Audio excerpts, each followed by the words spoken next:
Yes. The fun question is, hmm, what have you been binge watching lately? Oh no. uh, a very inappropriate show called Love Island, the British version, and we we watch it because our girls started watching it, so it was kind of a way for us to bond with them. But then but I can't even say that anymore because none of the girls live at home anymore, and we still watch it. So but we do a lot of analysis of behavior and dynamics, so it's a little bit like it's a little grown up in that way. Okay, okay. Okay. Well, I known you personally through Girl Scouts. That's Yeah. where it all began. Um, and I just want to say, I know when I was younger and I saw you or I saw the older Girl Scouts, I always saw them as someone I wanted to be like. Like they've gone through all the years, they've won their awards, they're working on the most important award.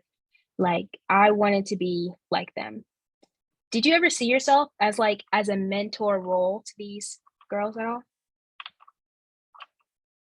um I would say yes and no. I definitely didn't start out to do that. I started out to gather girls in an arena and a space where they could just be strong, compassionate girls doing service and engaging with each other.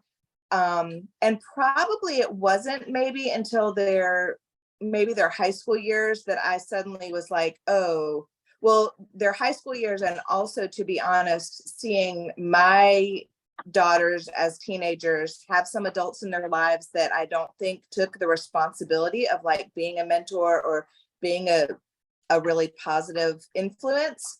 And I suddenly realized that I got to also have the privilege of doing that. And so it really shifted in my mind, like how important it was to be a good mentor, to sort of like not just do this as like gathering the girls, but to take that really special opportunity and like really pour into it and really be accessible, but then also like surround them with some tools so that they could be successful. Did this just wanting I know in you said later you realized like, "Hey, I want to help these girls be successful." Like, did you ever have that when you were younger? Like someone to look up to? I think so.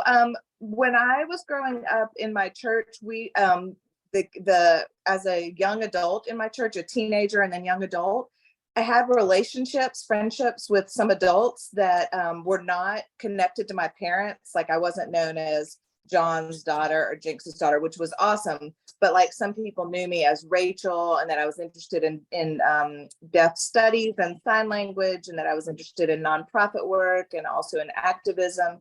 And so I did have some people who just had friendships with me. And so they did sort of like they would tell me about articles that they had read or invite me to different events, and it was really important to me, like really really important to me.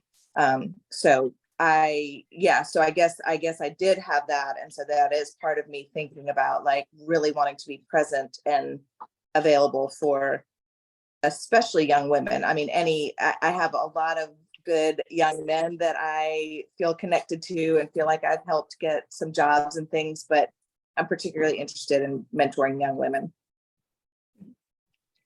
I know that you started a lot of book clubs, like the social justice book club. I know those you had a bunch of successful book clubs.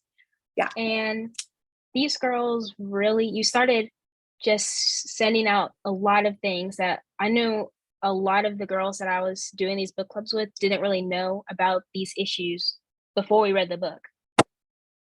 So, what made you want to get started on this book club? Well, you've seen my backgrounds in a lot of Zoom calls. So I have Yeah. books around me. I'm passionate about books.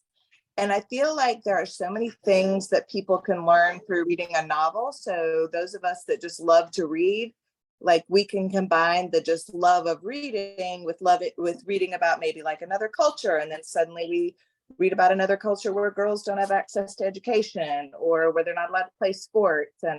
Um, and so I was trying to just put that together. And also, I think there's always a question about whether kids are old enough to hear some of these concepts.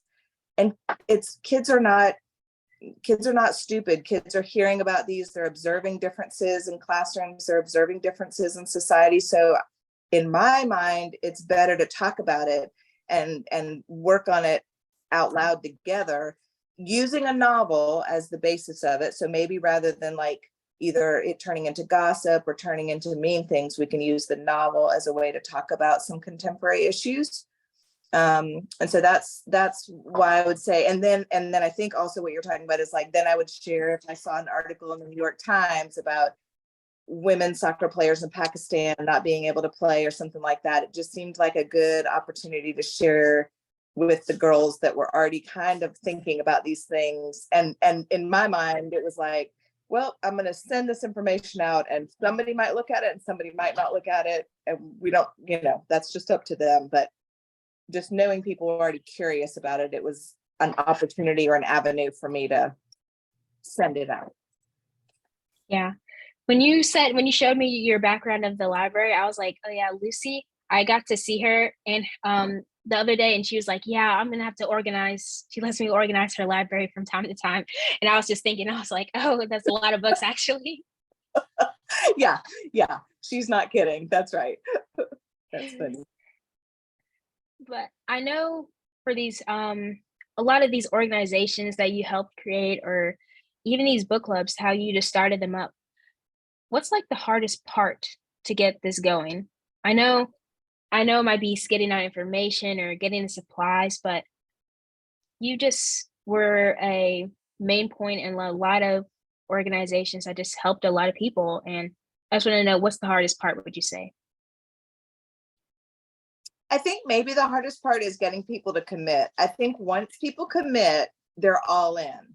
And so it's like trying to convince people without like either forcing them to. I never want to force anybody. I don't ever want to force anybody to be a Girl Scout or in a church youth group or in a book club, because then, like I'd have parents go, well, I really want my kid to do your book club. And I'm like, if they're not a reader or like they're not interested in that, then I'm not, like, that's not the place for them. But the hardest part was just that beginning part was sort of like thinking about, and I guess the other thing is, and my friends say that I do this with my friend groups too, like, it's really important to me to ask a group of people who I suspect might be interested in it. So I'm not saying to every single 13-year-old person that I know and their parents, like, hey, what about this book club? Like, I've thought about who I'm asking and why I'm asking. So part of that helps with the people saying yes, is because I'm not saying, Lexie, would you please join my, I don't know, I'm trying to think of something you would not be interested in, my car mechanics club. And, and maybe you've changed since I've known you, but like, I don't know that you have passion for car mechanics, right? But I know that you're a reader. I know that you're interested in justice things. I know you're interested in using your voice and thinking and critical thinking. So even though I do a lot with a lot of different groups, I'm pretty strategic about how I ask or invite people to be a part of it, if that makes sense. Okay. Now I need to use those strategies when I create stuff like that. Yeah. I know you have been using your voice to talk about a lot of activism and just spreading the word about issues that have been going on. So how long have you been doing this? How long have you been really working on this? Well, I always tell people that in 1983, I was 13 years old. And my parents, well, two things happened. One is when I was about 10 years old, I happened to be at my church and a family called, and they were a refugee family from Guatemala. And we were sort of part of this, I wouldn't call it like an underground network, but it was a group of people that would give refugee sanctuary to a refugee family.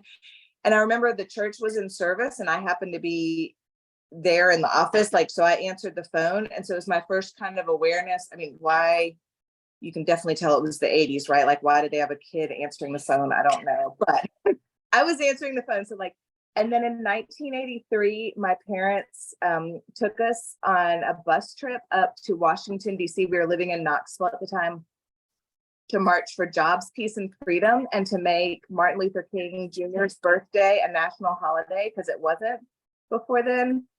And to be honest, I remember being mortified. Like, I was a 13-year-old. I was like, oh my gosh, you know, my boyfriend is going to see me on television at this weird rally march thing.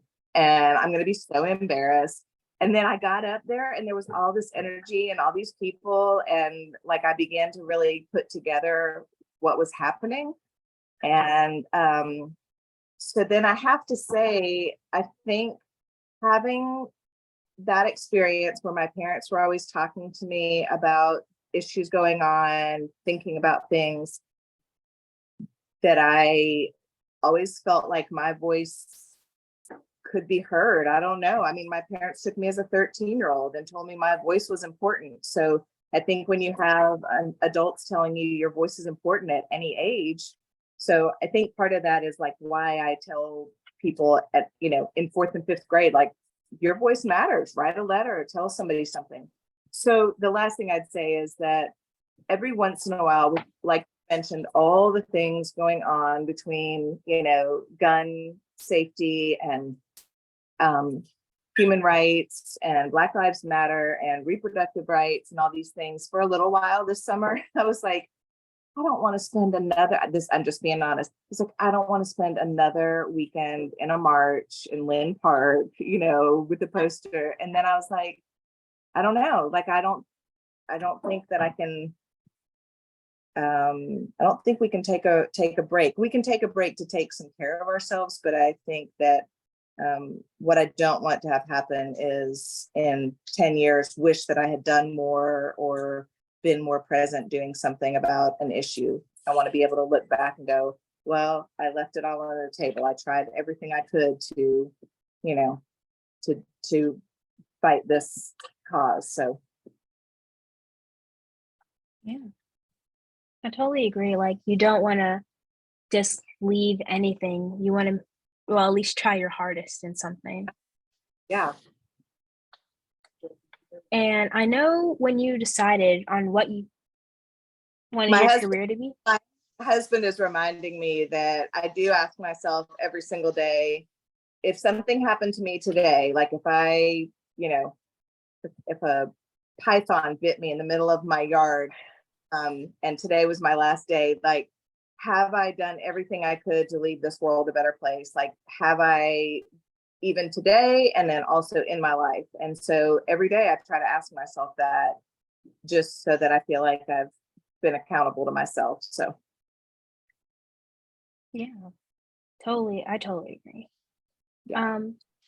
When you started, like, when you knew what you wanted to do as your career, do you think being a woman has put some barriers up for what you've been trying to do? Well, and I think unfortunately, no, because in the world of work that I'm in, it's nonprofit. And I say this with all my love for my job and the women who are in nonprofits, but in nonprofits, I see you nodding your head. It's mostly women, right? So Yeah, yeah. I think that in my line of work, it's not. And my middle daughter just took a job at a steel company, and somebody said, Rachel, I know you're going to be really mad that I'm going to say this, but I love that as a young woman, she is joining like this steel company because she's going to bring her perspective and her energy towards that. He goes, I just feel like young women often think that nonprofits are the only thing they can, you know, or only thing they want to do. And he was like, I love that she's going to bring her passion and interest there. And I get that. And I want people to do nonprofits and I want people to do ministry, but I love that there are people who can take their heart for things, go work for a corporation, and probably make some really cool inroads there too. Yeah. Like there's just you can excel in all fields. That's for sure. Yeah. Yeah.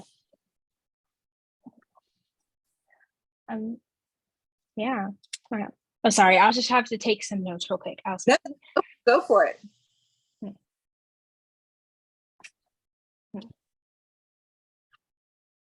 Well, can you talk about the nonprofit that you're in right now? Sure. So what I did is I worked at Birmingham Southern College as director of service learning for 8 years, and I loved that job. I got to work with college students and connect them with things they were interested in. But then I took some time off, and I do think, that definitely had a correlation between being a woman, because I had 3 children, and so cost of childcare and all of that, it was sort of like, if I work, am I working? I don't know. Got complicated. But I ended up doing a lot of contract work with Youth Serve and other sort of grant making organizations. And then I ended up working and have been there for the last 15 years at Canterbury United Methodist Church. And that's been a really interesting role because it's a church. So it comes with some barriers and some opportunity. For instance, I do a lot of work in the prisons. And if I'm honest, and I don't know I guess this video is going to be posted. So. Oh no, it won't be posted. Okay. I'll just like, when I'm writing my thing, I can just go back and be like, oh, I can use a quote and stuff. Okay. Well, so sometimes it's easier for me to get into the prison because I work for a church. Like, I think if they knew that I had just been to a rally about gun safety or about Black Lives Matter, I'm not sure that they'd be like, yes, come in and speak with the, people in charge there sometimes have a different view of people who do activism. So what are you looking at? Oh yeah, you can make,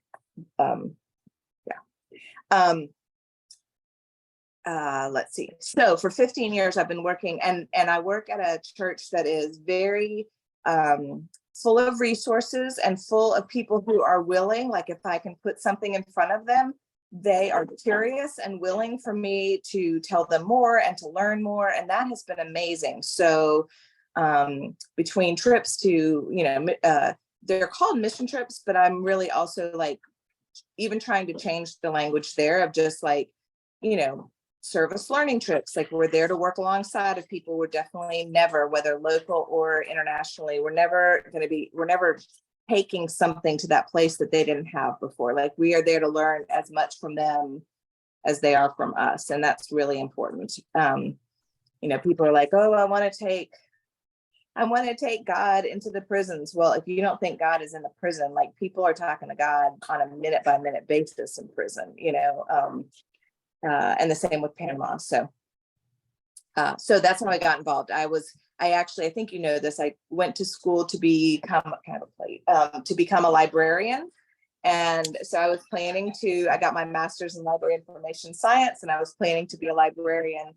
And then a friend called and said, would you come and work at this church? And I was like, I think I'm supposed to be a librarian.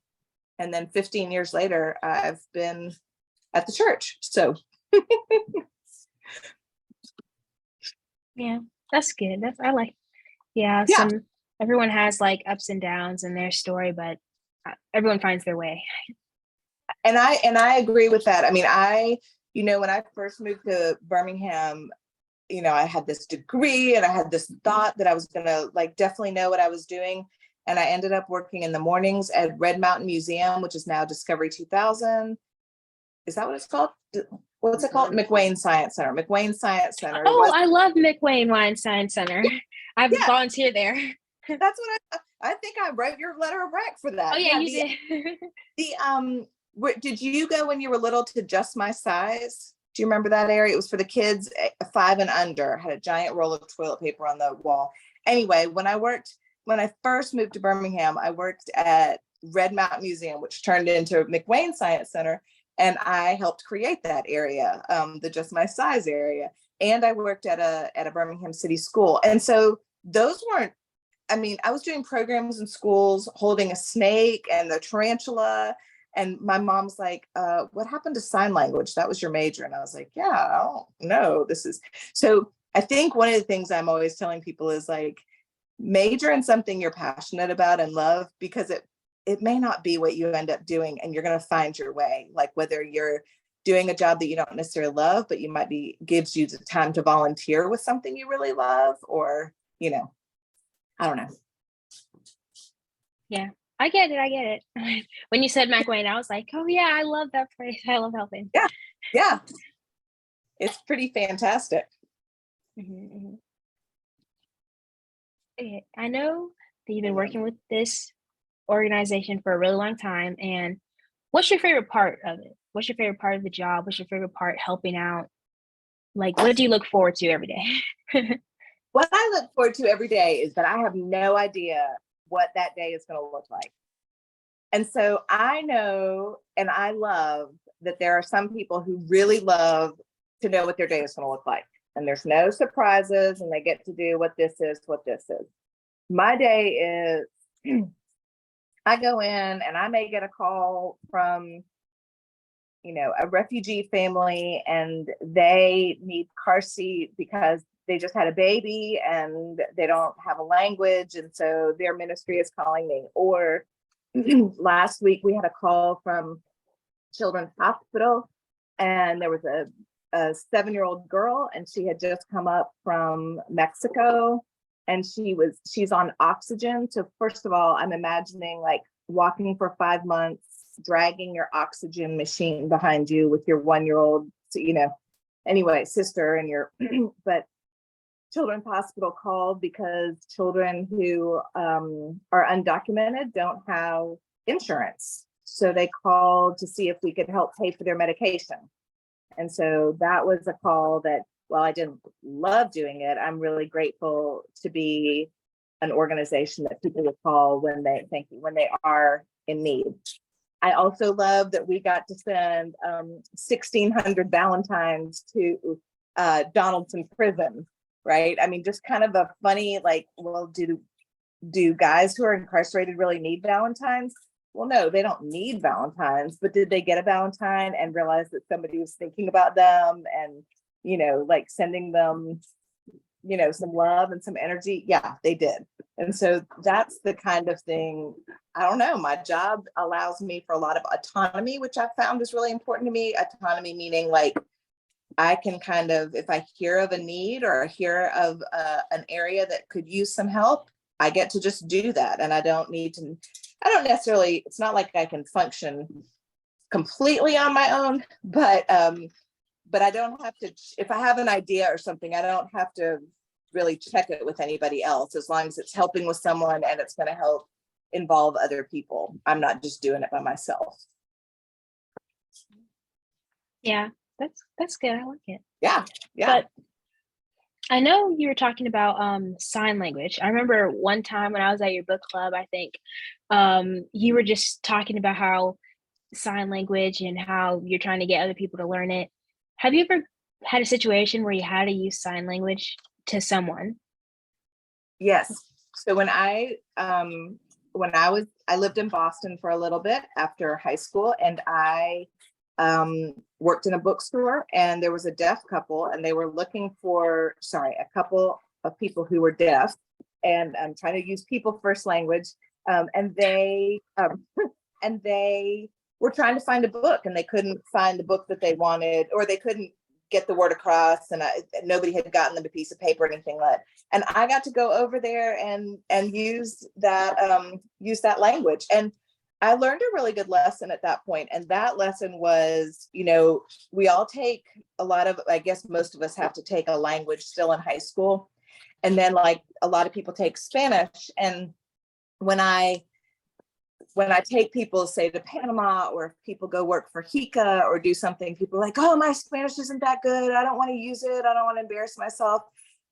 I'm always like, if you were in Spain and you could only speak English and somebody tried to use their English to you, you would be so grateful. Like you'd be so grateful that they tried to use their little bit of language that they knew. So if you can use the little bit of Spanish that you learn in Birmingham, Alabama in high school or in middle school to help somebody out or to make a connection, nobody cares if you use the right tense or the right,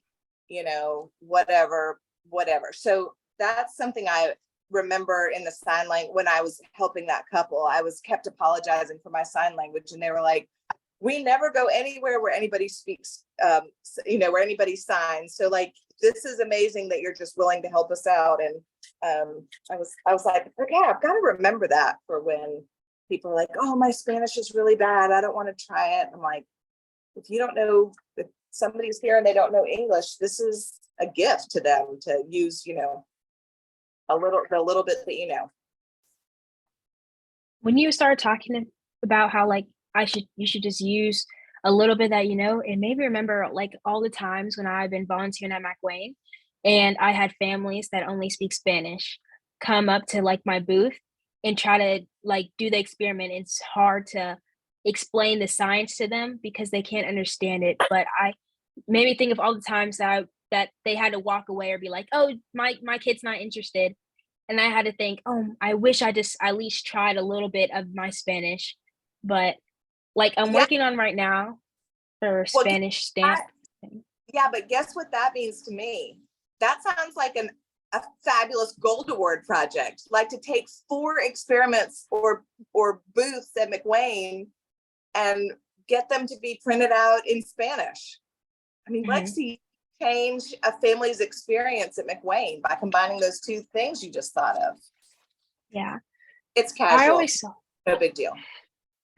No, that's a good idea because I've always seen that at McWayne. Like I've seen, especially during the World Games, a lot of more people would come to McWayne, and they would come from all over. I would see people from Poland, like just everywhere, and I just got a lot of more people who were speaking only Spanish come to my booths, and it was kind of difficult to explain the science of the experiment. And I just wish I could have like maybe gotten the right words just to help them out a bit more. But that's a really good idea though, because McWayne has that'd be really helpful. Yeah. Yeah, that's a good idea. Yeah. Yeah. My husband's saying, yeah, or just create a script. I mean, even that says, well, this isn't exactly the science about it, how you can help your kid understand it, but all that could be in Spanish. And then at least you're helping them explain what it is, Yeah. Okay. Mhm. That was just a sideline. Yeah. Yes, I learned. I know that you have 3 kids, and I just say, how do you think you brought them up to make sure that they're aware of their environment, just so they know, kind of just like not like pressuring them, being like, "Hey, you got to do this," just letting them be aware of what's going on and help I them think understand. one of the things that I'm not sure I'm not sure that my husband and I did on purpose, but like one thing I know we always talked about is like, I wonder what's going on at their house, or I wonder what their context is coming from. And I remember using that a lot of times in, like if somebody were unkind at Target or at Publix when they're checking out, and like the kids might mention it, I'm like, well, they only make $7.25 an hour, and so the food that we just bought would cost this much hours for somebody to make. I mean, for somebody to make that much money. And then when one of my daughters was in 2nd grade, there was a girl that was consistently being mean to her, bullying her, and I remember at night, one night she said, I mean, I don't know what's going on at her house because somebody must be being really mean to her because she's being really mean to me. And I remember like thinking, well, that's interesting. She's taking a lesson that we've been trying to plant about other cultures or community, or just, like being empathetic and like applying it towards somebody not being kind to her. So I would say, well, while not forcing the girls, I think one thing that we did well, or we tried to do well, was constantly point out that you know, we get to live in Homewood, and we have a car, and we have these, and it's not because we're working harder than anybody else, or it's not because we, you know, it's because we come from, you know, we come from a point of privilege. We're starting at a different, you know, we come, our parents helped us with college, you know, like there are several things. And so I do think that that's hopefully something that they kind of have in their toolbox of understanding. Yeah, that's really important, just to teach younger kids about perspectives so they can understand. I realize that a lot, like even in some of my classes for the advanced classes I'm taking, like in language arts, we have a lot of more Socratic seminars, or where people talk and give their perspectives in groups. And I realize like a lot of people don't see the world like that I've been seeing. Like, well, since a young age, I've been like going to these social book clubs and been doing Girl Scouts, been like exploring all these different concepts. And some people like have lived in the bubble. So I guess it's just interesting to see how Yeah, other well, people do it. and I remember, to be honest, like I worked with a youth organization in town one time, and the board members were saying something about like, um, well, for a lot of white kids, it's the first time that they're around kids who are Black. And I loved it because another board member said, well, for a lot of Black kids, it's the first time they're around white kids. You know, like a lot of times, if you are in a Birmingham City school, you may only see Black and brown kids. If you're at a Mountain Brook or, you know, Mountain Brook school, you only may see, you know, and so like, yeah, if you're brought up in Girl Scouts or in a school with, you know, different races, different religions, different ethnicities, like suddenly your world has two more circles to it that some people don't, you know, that they don't realize. So anyway, yeah, perspective is critical, and realizing that like how we see the world is only how we see the world. It is not the world, and how everybody, and I work with a lot of adults who don't understand that. So I love to help kids remember, you know, young adults. As we get to the end of this interview, I just have some just kind of questions I want to ask to make sure I put them on my report about this interview. Okay. Do you have any really like memories from Girl Scouts that just really stick out to you? Like that was like either like super fun, super crazy, just something that makes you realize, that makes you think and be like, oh yeah, I missed that time. Yeah. Sorry, I have to plug my phone in. Yes, I have to say, especially with that older group of girls that, you know, started when they were kindergartners, they were the first group to graduate from it. Like, I loved Christmas Around the World with them. That was a really Oh, and fun, that was so fun. so fun. So we would do that. And then like usually after that, we would go, oh, and then another favorite thing was in middle school when everybody was sort of like, you know, like, I don't know if I want to do Girl Scouts or whatever. We would just meet at a coffee shop and play spoons. And so that was really fun. Like it was Girl Scouts, but it was really just playing cards and having a good time. Um, and then I remember crying every single time one of the girls got their gold awards because I was really proud of them. And then finally, what I'll say is, well, you know, I loved it when we had the whole troop together. We would do that. I don't know the name of it. This way that Oh, read oh, that. the The circle friend. circle. Yeah, I, it's been a minute. I know.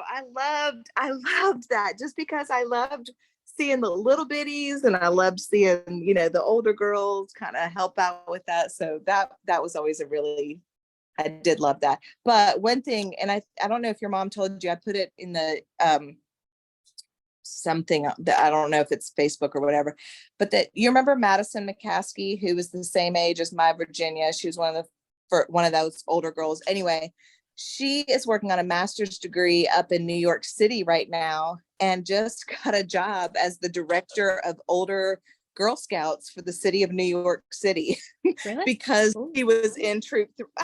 Whoops, where did I go? Are you still? Yeah. Yes, I'm Because sorry. Here. because she was a Girl Scout. So she's now got like this grown-up job while she's working on her master's degree in New York City. And I think there's a documentary about the Girl Scout Council that she works for is the one that has the only homeless troop. There's a homeless Girl Scout troop. It's Troop 6,000. Anyway, that's in the same grouping of Girl Scouts that she's going to be working with. So I'm like, whoa, go Birmingham, go Troop 350. That's so crazy. Yeah, That's so crazy. I I know. always like, that reminds me just like all the time. So I was like, that I really want something to just happen, or when I get older, I really want to put back in the community, maybe even just help out somehow. Cause Yeah, I remember I remember getting so excited when people would come and help out with the Girl Scouts, or we'd have these guests talk to us. I remember that was so yeah. good I times, good love times. I love all that. Yeah, me too. Yeah. Okay. Another question. Yeah. Do you have any advice for just these girls who are striving in wanting to do something in activism, or just want to spread issues like you have in your career? Do you have any advice for them on how to get started? Yes, I would say do any opportunity that comes your way. So like I just saw that Tyra Davis is like just spent a weekend as a congressional aide or something down in Selma this weekend where President Biden was coming about the crossing of the bridge. So like just I don't know how she did it, but there are so many opportunities. And even though it feels like, oh, I'll never get that opportunity, the crazy thing is not, this is just kind of a, I don't know if it's a secret or not, but not a lot of people apply for a lot of these kinds of like internships or programs. And so they do for like Youth Leadership Forum or for like Girl Spring, the things that are known. But then there are these little side things. There's one right now. What grade are you in? I'm in ninth. Yeah, so I'll send this to you. There's one this summer that's a health public health intern or something like that Is it at at UAB. UAB? Yeah, Oh, I'm actually signing up for that. great. And you're gonna get Yeah, paid. I'm working on my application for that already. I heard it. I was like, yeah, I remember my mom had to tell me about it. She was like, oh, this is something going on, and I just was gonna love it because I've Yeah, been and doing like core and stuff. So yes, and it's 250. They're gonna pay you $250, and then you're gonna get this amazing experience. And then what happens is it like snowballs. Like the next thing you apply for, you're going to be able to say, I was a public health influencer at UAB. And then the next thing you apply for, you're going to say, well, I was a public health, da da da da. And also, Lexie, put on your brain, have you done the volunteer program at United Ability? The Giving is Good. Okay. no, I have not. You said I United Ability? United Ability, you have to commit 32 hours, but it's over the whole summer. So you could do like Oh, I one. done worse than that. Mac Wayne had to do 100. That's what I thought. I was like, I think McWayne did more. So Giving is Good. You're working with kids who have little kids who have cerebral palsy. And it's a super fun thing, but it's really great for your resume. So my advice is, you know, well, here's my other big thing is as soon as you're 14 or 15, well, I guess 15 is how old you have to be, get a job. I think every successful young adult has had a paying job, and that's important because another adult is in charge of you. It's not just your parent. And a lot of times parents will say, well, I just want them to be able to focus on school and everything. I think people will be better students if they are working, whether it's working at Publix, whether it's babysitting, whether it's, whatever it is. I believe that as soon as you can, when you're 15, you can be a lifeguard. Being a lifeguard is one, Yeah. one is I've been things you can have on your resume. Like Virginia Estes has gotten so many jobs, not lifeguarding, but they see that she was a lifeguard and they immediately know she is responsible, dependable. Are you going to try to be a lifeguard? Oh, yeah, I've seen that YMCA, they have, like, classes you can take to get certified, and I was like, "That'd be such a cool thing to do," Yeah. and I know it'd probably keep me active and stuff too. Yeah. Yeah, yeah. Well, it's just so I would say work when you can, as soon as you can. And then also just anytime you see like Maggie Player is my best example of that too. So like I send her opportunities all the time, and she's now doing like this environmental internship, and she's working on her gold award. And then, she's just, and then she got invited to be a part of governor school as a junior, and that's a really big deal, and that's the kind of thing that then launches you into gets you scholarships for Mhm. college. So it does start early, and that's not a pressury thing, it's just an experience thing, so that you have really Mhm. interesting things to talk about in interviews and with adults who have opportunities to share with you. Yeah, I get it, like, finding all these little things to do and stuff. Like, I realized when I started getting, like, my application for my Wayne and stuff, I realized there wasn't a lot of people from especially my school or the school I was gonna go to, or since it was over summer, volunteering at McWayne. And it's just a different experience. And now if anyone's like, "Hey, I'm looking for volunteer stuff over the summer," I'm like, "McWayne." I'm like, "It's That the best. You'll love it." Yeah. I mean, and I just think, you are a great example of somebody who is doing things. And so you have things to talk about, you have things to tell people about, you have, I mean, and I'll say that every time my girls have they grumbled about doing their gold award just because no matter what, y'all are so busy in high school. Everybody's busy in high school. So to do your gold award is just one more thing.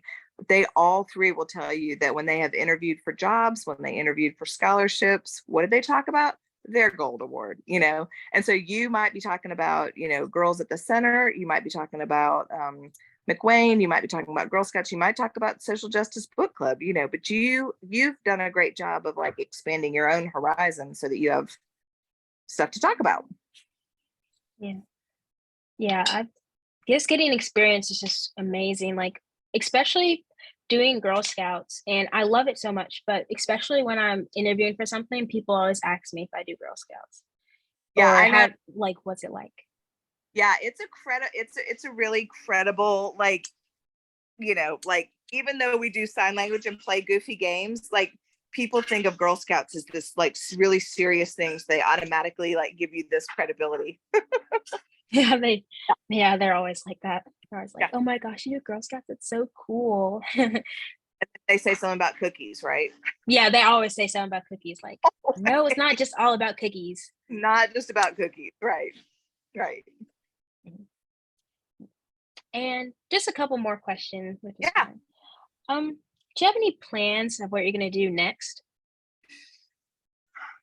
Um,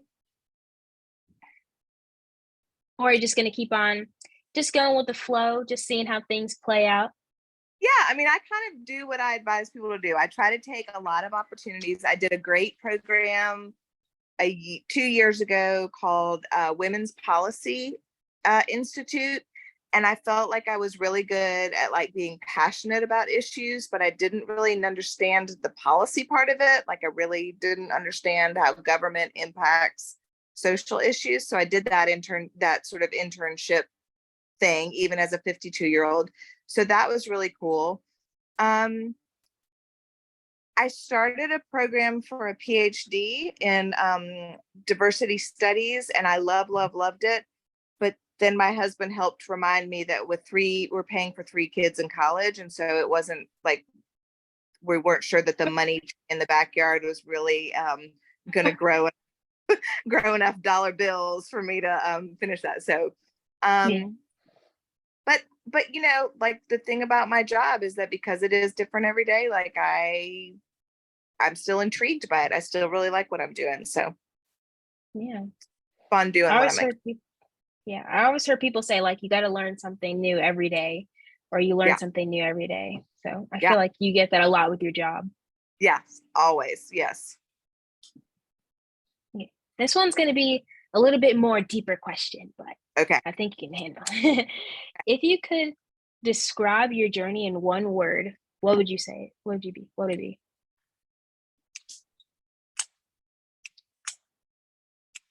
Um, or even a phrase. Yeah. So my phrase is not my own phrase, but it's the be kind, everyone you meet is involved in great struggle. Mhm.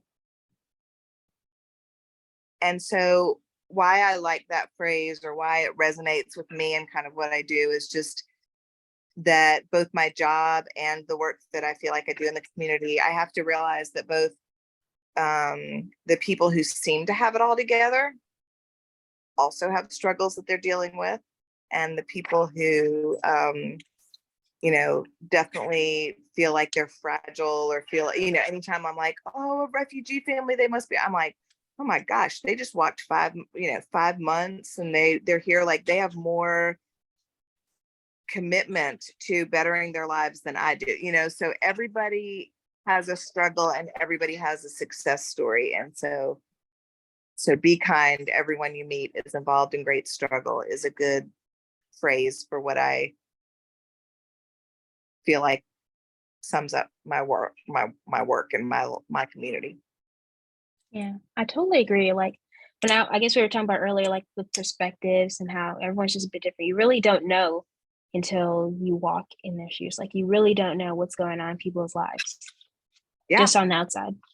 yeah. And I try to tell people too, instead of using the phrase like, oh, I know what you're going through. Well, I don't know what somebody's going through. So, I'm happy to hear from it, or I can just sit there and, just know that I can bring them some soup or something, or a book. Well, I just want to say thank you again for allowing me to interview. I think that's all the questions I have for you. Okay. And Well, email me or text me if you think of anything else. And if you need a letter of rec for the UAB influencer, holler back at me, and yes, I'd love to pump you up for that. And I'll send you something about that United Ability program, yes. because that's such a good one. So anyway, Thank you so much for this. yeah. Well, It's really good to see you again. I'm glad to see you too, and tell your mom I said hey. Of course. All right. Bye. Bye.